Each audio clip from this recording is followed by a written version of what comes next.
College کے کچھ لڑکوں سے میری ملاقات ہوئی چند سال پہلے. میڈیکل کالج میں وہ دین کی دعوت کا بڑا اچھا کام کر رہے تھے, لڑکوں کو, لبرل سیکولر لڑکوں کو دین کی طرف لا رہے تھے. تو رات کو میری ان سے ملاقات تھی, ان کے پروفیسر صاحب بھی موجود تھے, وہ لڑکے بھی موجود تھے. میں نے ان لڑکوں کا لباس دیکھا, پورا 4 آدمی ایک قمیض میں بڑے آرام سے آ سکتے تھے. بعض لوگ پہنتے ہیں نا بڑے بڑے جبے کبے, عجیب سا ایک, پھر پگڑی بھی ماشاءاللہ اڑن تشتری لگ رہی تھی مجھے. وہ نہیں ہوتی جو خلائی ہم نے دیکھی, اتنا بڑا پگڑا. بھائی ہوتا تھا کسی زمانے میں, لوگ بڑی بڑی پگڑیاں پہنا کرتے تھے, بڑے بڑے لباس پہنا کرتے تھے. اب کلچر نہیں ہے. آپ کیوں نمونہ کیوں بن رہے ہو سوسائٹی میں؟ عجیب سی چیز کیوں نظر آ رہے ہو آپ؟ آپ نے دیکھا ہوگا ابھی بھی کچھ لوگ پیلے کپڑے پہن کے گھوم رہے ہیں.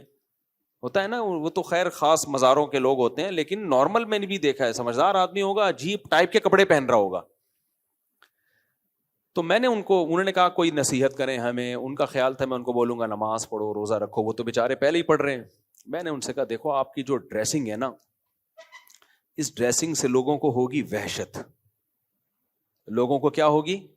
وحشت. سمجھتے ہیں یعنی لوگوں کو یہ ڈر ہوگا کہ ہم نے اگر ان کی دعوت کو قبول کیا, دین پہ چلے, تو ہم بھی کیا بن جائیں گے؟ اس ٹائپ کے.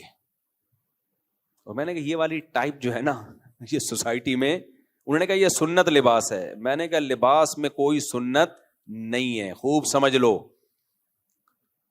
دیکھو اسلام چونکہ قیامت تک کے لیے آیا ہے نا, اگر وہ ایک ڈریس فکس کر دیتا تو وہ ڈریس ہر قوم میں پھر سوٹیبل, ہر قوم کے لیے سوٹیبل تھوڑی ہوتا. ہمارے نبی اگر شلوار قمیض کو کر دیتے کہ یہ میری سنت ہے, ناروے والے پہن لیتے شلوار قمیض -20 اور 30 میں, ہے بھائی. دفتروں کا ڈریس الگ ہوتا ہے, لڑنے والے فوجیوں کا ڈریس الگ ہوتا ہے, مزدوروں کا ڈریس الگ ہوتا ہے, دولہے کا ڈریس الگ ہوتا ہے. تو اسلام نے بلا وجہ کی پابندیوں میں جکڑا ہی نہیں ہے. خام خام اسلام تو اخلاقیات سکھاتا ہے, بھائی چوری غلط ہے, یہ غلط ہے. تو ڈریس کے بارے میں چند ہدایات دی ہیں جن کا اخلاقیات سے تعلق ہے. نمبر 1, پراپر ڈریس ہو. سمجھ رہے ہیں؟ ادھورا نہ ہو کہ جسم ہی نظر آ رہا ہے اس میں. جیسے کوئی خاتون باریک لباس پہنتی ہے, پوری کھال نظر آ رہی ہے اس میں, یا اس کی پنڈلیاں کھلی ہوئی ہیں, اس کے سلیو لیس کپڑے پہنی ہوئی ہے.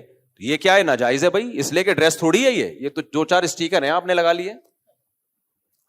خواتین کے لباس میں پیسہ بہت لگتا ہے, لباس نہیں لگتا. یعنی خواتین کے کپڑوں میں آج کل کپڑا نہیں لگ رہا, پیسہ بہت لگ رہا ہے. حالانکہ پیسے سے زیادہ کپڑوں میں کپڑا لگنا چاہیے نا, کیا خیال ہے بھائی؟ تو کپڑوں میں کپڑا لگ نہیں رہا, پیسہ لگ رہا ہے. یعنی 2-4 چیتھڑے رہ گئے لیکن مہنگے اتنے ہوں گے وہ. تو شریعت نے فوکس کیا بھائی لباس پورا ہونا چاہیے, ایک بات. نمبر 2, اتنا چست نہیں ہونا چاہیے کہ آپ کے جسم کے سطر جو ہے آپ کی شرمگاہ نمایاں ہونا شروع ہو جائے, اس سے لباس کا مقصد فوت ہو جاتا ہے. تو گورے تو ان چیزوں کا خیال نہیں کرتے. 2-4 ہدایات دے دی ہیں شریعت نے. عورت کو حکم دیا کہ اس کا گھر سے جب باہر نکلے گی تو پورا جسم چھپائے گی وہ. باقی شریعت نے اس کو کس پہ چھوڑ دیا؟ کلچر پہ. تو میں نے ان سے کہا کہ اب ہمارے کلچر میں ایسی ڈریسنگ نہیں ہے. تو لوگ بولیں گے کہ یار یہ کیا ہے, یعنی میں اگر دین پر آ گیا تو مجھے بھی اتنی بڑی پگڑی پہننی پڑے گی. تو آپ کیوں عجوبے سے لگ رہے ہو؟ جیسے یونیورسٹی کالج میں سب جیسے رہ رہے ہیں تو آپ سوسائٹی میں اسی کا ایک فرد بن کے دین کی دعوت دو نا. خلاصہ یہ کہ نمونے مت بنو.